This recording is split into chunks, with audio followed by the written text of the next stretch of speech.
Uy, Marasigan! Saan ka galing? Kanina ka pa hinahanap na Architect Luna. Magkasama kami ni Ma'am Via. Ha?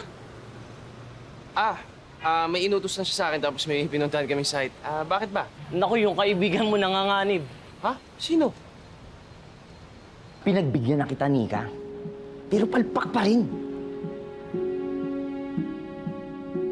Pasensya na po, sir. Kinulang lang po talaga Puro sa ka palusot!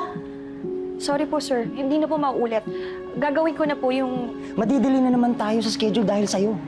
Di ba sinabi ko na that this is a very important project? Architect, aayusin ko na lang. No. Ligpitin mo na gamit mo. Po. You are fired!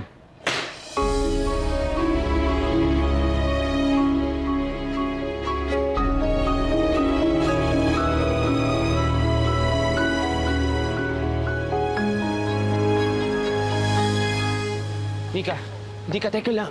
Alay, huwag ngayon, please. Nika, baka pwede mo pa kausapin si Architect. Tingin mo ba hindi ko ginawa yun? Tingin mo hindi ako nagmakaawa sa kanya? Kaloy, pangarap ko to eh.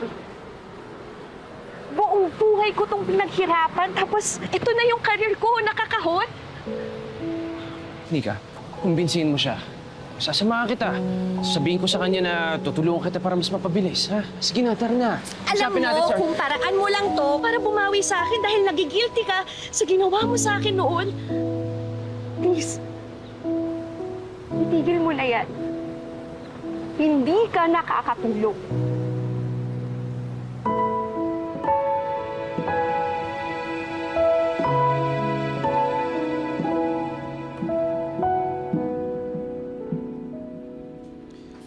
Tama ba ito yung merong side effect na abdominal pain? Joseph? Ha? Oo. Okay ka lang ba? Di ba sabi ko sa'yo kung meron ka nararamdaman, pwede mo naman sabihin sa akin? Oo naman. Wala to. Sure ka? Sure.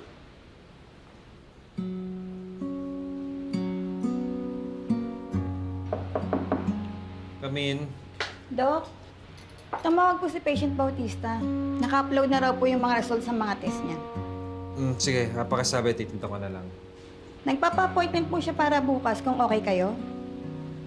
Sabihin mo mga after lunch. Okay po. Christy. Paki-follow up nga rin to si Andrea Sigreto. Sabihin mo para dun sa check-up ng anak niya this weekend. Sige po. Okay. Thank you.